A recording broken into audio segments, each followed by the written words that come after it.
Conta pra gente então, doutor, o que seria essa expressão, slow medicine? O pessoal está em casa e não sabe o que é. Na tradução literal, né, seria uma medicina sem pressa, né?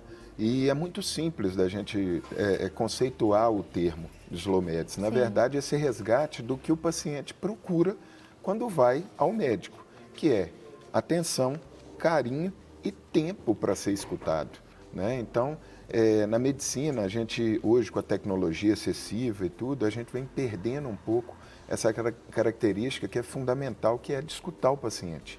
E tem alguns trabalhos que sugerem que até 75% dos diagnósticos, eles saem da conversa do médico com o paciente. Então, se eu acelero esse processo, eu perco muita chance de dar diagnóstico, às vezes só conversando com o paciente. Sim. E hoje a medicina trocou muito isso, né? A gente troca muito a conversa com o paciente por exames. Não que os exames sejam desnecessários, muito pelo contrário, mas eles vêm complementar essa conversa que o médico tem que ter com o paciente. Com certeza, mas aí a gente entra até num outro assunto, na questão do próprio paciente que já chega querendo muitos exames. Como que um médico que está trazendo essa novidade agora ao Brasil vai se comportar diante desse paciente? Tem que ter tempo para explicar, né? Então não adianta eu querer fazer essa transformação, e na verdade não é uma transformação, é um resgate. A slow medicine, a medicina sem pressa, ela sempre foi exercida. Sim. Né? Ela não é uma novidade, isso é a essência da medicina. É porque diante da diferença hoje, né, a maioria das pessoas vão aos consultórios e menos de 15 minutos já saiu do consultório. E aí que está, nesses 15 minutos não dá para você explicar para o paciente. Né? Então, a partir do momento que você tem uma conversa aberta, com tempo, né, você tem que ter uma relação médico-paciente bem construída. E isso não se constrói em 15 minutos. Sim. Pode demorar 1, 2, 3, 5 consultas para você ter a confiança do paciente. E é a partir daí que você deixa muito claro que alguns exames são desnecessários naqueles momentos. Né? Eles não vão acrescentar nada. Alguns tipos de tratamento podem ser até mais agressivos, podem fazer mais mal para o paciente do que bem. Mas isso você precisa de ter tempo para explicar. A medicina, ela tem que ser baseada, obviamente, nos dados da literatura, no que tem de mais moderno, mas não pode esquecer de colocar o paciente em primeiro lugar. Com certeza. Então, eu só consigo perceber aquilo que o paciente tem, né, efetivo, se eu estou conversando com ele, se eu conheço o meu paciente. Né? E como trazer nessa realidade, por exemplo, no sistema público, na rede pública, que com certeza são muitos atendimentos, não tem como dar nessa qualidade de atendimento a todos. Como é possível hoje, na nossa realidade brasileira, conseguir começar a mudar isso? Aí, na verdade, claro, você pode fazer uma consulta sem pressa, num tempo curto, sim, escutando o paciente, deixando muito claro que aquela relação ela pode ser construída em várias consultas e não em uma só, né? Mas é um desafio enorme. Sim. Você levar isso para o sistema público, onde a demanda é muito grande, mas hoje, cada vez mais, os gestores passam a perceber que uma consulta bem feita, ela é muito mais econômica. Ela gera muito mais benefício para o paciente e muito menos encargos, às vezes, ou custos para o sistema. Né? Porque eu vou deixar, às vezes, de fazer inúmeros exames desnecessários e caros naquela situação, né? Gastando, vamos dizer assim, um tempo um pouquinho maior com o meu paciente. Com certeza. Agora eu posso até entrar numa outra enquete aqui com o doutor a respeito daqueles médicos que não visam isso, que querem mais atendimentos em curto período, até mesmo pela questão do seu salário. Sim, porque na verdade hoje a medicina, boa parte dela, principalmente da saúde suplementar, que não é a pública, você recebe de acordo com o número de atendimento que você faz. Então isso é uma faca de dois gumes, que na verdade, quanto mais você atende, mais você ganha. Sim. Isso obviamente é uma pequena parcela dos médicos. Né? A grande maioria dos médicos quer trazer o bem para o seu paciente, isso sem dúvida nenhuma. Né? Mas é um problema grande sim. A partir do momento que você recebe por produção, a chance de vocês querer produzir mais para ganhar mais existe, claro, e não é só na medicina. Né? Isso envolve todos os setores. Sim. Porque isso a gente está envolvendo o ser humano, então é difícil às vezes a gente conseguir controlar isso. Com certeza. Mas o importante é ter já esse foco de mudança, né? Sim, sim, a gente não pode deixar de mudar e Com principalmente certeza. fazer o bem para o nosso paciente. Com né? certeza. E a gente tem uma arte para discutir um pouquinho essa diferença da medicina, né? Que existe a high-tech medicine e a slow medicine. Podia colocar aí para a gente? O que seria isso, doutor Alia? Na verdade, aí ele é um exemplo bem claro. Sim. E tem que ficar muito claro que a boa medicina, ela envolve o high-tech e o slow medicine, tá? A boa medicina envolve a boa os medicina, dois. claro, eu não vou abrir ok. mão da medicina de alta tecnologia de jeito nenhum. Sim. A slow medicine, ela prega, na sua essência, é utilizar esses recursos da melhor forma possível, entendeu? Sim. Então, assim, com tempo para conversar com o paciente, lançando mão de exames, às vezes, necessários, mas, na essência, dá tempo para a relação médico-paciente ser construída. Sim. Ou seja, eu tenho que conhecer meu paciente para oferecer para ele aquilo que ele tem de melhor. Né? Então, a high-tech ali de consultas rápidas, com tempo, isso pode ser um risco para o paciente? Pode. E a slow medicine, em algumas situações, obviamente, a slow medicine não é só uma medicina sem pressa, é uma medicina bem aplicada. Porque num pronto-socorro, por exemplo, eu não tenho que ser, às vezes, slow, não, eu tenho que ser rápido, né? Porque aquilo ali vai custar a vida da pessoa. Então, assim, eu tenho que achar esse equilíbrio. Achar esse equilíbrio. Né? Então, ali a gente tem, por exemplo, high-tech medicine, como essas consultas rápidas num atendimento de emergência, por exemplo, né? Pode acontecer. Pode acontecer. Né? O high-tech ali, as consultas rápidas, na atenção primária que a gente chama, ou seja, no consultório, isso tudo dificilmente vai trazer um benefício efetivo para o paciente. Agora, na urgência, é possível fazer o slow medicine? Sim. Você faz um slow medicine em 15 minutos, em 10 minutos? Sim. É aquela medicina adequada para aquele paciente. Com aquele tempo para ouvir, né? Justamente. Temos também, né, aí aqui na pauta como high-tech medicine, profissionais apressados.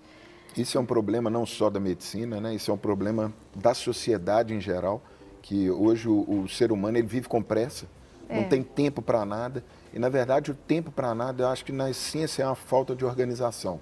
Então, se você pega alguns aplicativos que colocam o tempo que você está conectado, por exemplo, em rede social, às vezes sem produzir absolutamente nada, você vai se assustar com esse tempo. No final de um dia, você gastou 2, 3, 4 horas mexendo no celular, sem te acrescentar absolutamente nada. E no final do dia, falar, não tive tempo de fazer isso. Ou seja, hoje é uma sociedade que não é só a medicina, acho que ela é a sociedade por um todo, né? Vem perdendo tempo com coisas que não vão te trazer retorno nenhum. Então, a gente tem que saber também dosar isso né? No dia a dia. Já na slow medicine, é a prescrição parciminosa de medicamentos. Sim, você vai prescrever única e exclusivamente aquelas medicações que vão trazer um benefício para o seu paciente. Você não vai prescrever medicações que podem, inclusive, fazer mal para o paciente. E hoje a gente tende, às vezes, se o paciente não recebe nenhuma medicação quando está saindo do consultório, a tendência, às vezes, é, mas ele não prescreveu nada. Não prescreveu nada, em algumas situações, é um ótimo negócio. É porque realmente não precisava. É que a maioria das pessoas, elas ficam naquela ansiedade. Estou sentindo isso, eu preciso de um medicamento. Mas eu preciso de tempo para conseguir explicar isso. Com certeza. Aí, isso que prega-se, né? Medicina sem pressa. Né? Outra a diferença, né? High-tech medicine sem conexão, muitas vezes entre o médico e o paciente. E já na slow medicine, tem esse tempo para ouvir, tem exames complementares se forem necessários, é só se for necessário. É essa complementação. O slow medicine, ele vem do slow food, que é a essência do movimento, é resgatar essa relação médico-paciente. Sim. Né? E os 3 termos que utilizo, é uma medicina sóbria, justa, né? Sóbria, justa, agora me fugiu o terceiro, mas sóbria do ponto de vista assim, de você ter sobriedade de usar tudo que a tecnologia ela te oferece, mas de maneira parcimoniosa, ou seja, sóbria. Justa do ponto de vista de oferecer essa boa medicina para todo mundo que te procura, independente do local, da situação, se é público, se é privado. Você tentar oferecer uma medicina mais justa possível para todo mundo, né? E respeitosa, que é respeitando a individualidade de cada um. O que é bom para um paciente não necessariamente vai ser bom para o outro.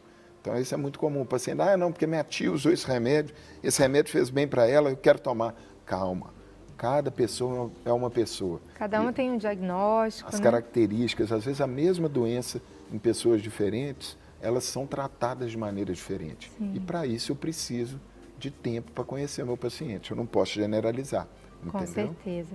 E outra diferença, né, seria da high-tech para slow. Na high-tech existem procedimentos de alta complexidade, que seriam os exames, o que seria isso? Isso, alguns procedimentos, na verdade, os procedimentos de alta complexidade, eles não podem ser separados de high, de slow, não. Eles existem, eles são úteis e são quando necessários. bem indicados. Sim. Então você pega alguns tipos de doenças que às vezes têm uma evolução lenta, que não vão trazer tanto mal para o paciente, né? Então, assim, e o tratamento pode colocar esse paciente num risco maior do que a evolução da doença. Então, teoricamente, a medicina sem pressa é colocar isso na balança, ou seja, você vai colocar se aquele procedimento de alta complexidade vai realmente trazer um benefício para o seu paciente. Se for trazer, isso conversando com o paciente, com os familiares, vamos para o procedimento. O Slow Medicine não abre mão de procedimento de alta complexidade. Sim. Ele só usa aquele procedimento quando efetivamente pode trazer um benefício para o paciente. Então, na verdade, seria um equilíbrio, né, das partes. Justamente. O Slow Medicine é esse equilíbrio entre a tecnologia e a essência da medicina, que é o ouvir, o escutar, dar atenção, dar carinho, dar amor para o seu paciente. Com certeza. Né? Eu não posso abrir mão da tecnologia, mas eu tenho que usar a tecnologia a meu favor e não contra a minha prática e contra o paciente, né? Eu já ouvi também muitas pessoas, os médicos que já dão atenção, né, querem escutar mesmo o paciente, de quase serem psicólogos, de paciente chegar lá e ficar 1 hora contando da vida. E, na verdade, a psicologia, ela faz parte, né? Ou Sim. seja, escutar o paciente, que é a essência mesmo, né, para tentar compreender o paciente, ela existe tanto na psicologia como na medicina, né? As duas, elas são irmãs, vamos dizer assim, né? Verdade. Elas andam juntos. Com certeza. Então, você que está aí em casa, tinha dúvida a respeito disso, às vezes chega aí no médico e pensa assim, poxa, ele não me prescreveu nada, mas te deu atenção, conversou com você, isso já está sendo uma forma de medicamento. Sem dúvida nenhuma.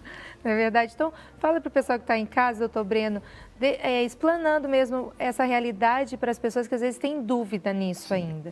Na verdade, o que a gente tem que procurar sempre que você for ao médico, né, você tem que procurar essa atenção. E, obviamente, você não vai ter com todos os profissionais, às vezes não, mas você tem que procurar e valorizar aquele médico que te escuta, que te orienta de maneira adequada, que te atende com atenção, com carinho, né, te dando ouvido, ou seja, escutando as suas queixas efetivas. E quando você encontrar esse profissional, a minha recomendação, agarre nele, né, continue com esse médico. O médico que conhece a sua história, conhece a sua família, as suas características, ele vai te oferecer uma medicina de muito mais qualidade, muito mais segura e muito mais efetiva. Não necessariamente prescrevendo remédio ou pedindo exame que podem te trazer mal, tá? E lançando mão das medicações e dos remédios apenas naquelas situações que vão te trazer o bem. Se você tiver algum interesse, tem o site do movimento Slow Medicine Brasil, que é www.slowmedicine.com.br. Tem vários textos, várias coisas interessantes no site do grande amigo José Carlos, é lá de São Paulo, e eu acho que vale a pena vocês entrarem, estudarem, pesquisarem, porque vocês vão entender um pouquinho mais do movimento, tá bom? Não quer ficar um segundo por fora da nossa programação? Agora você pode nos acompanhar através das plataformas digitais. Não perca tempo, acesse, curta e siga-nos. Fique por dentro de tudo o que acontece por aqui. Rede Super, inspirando você.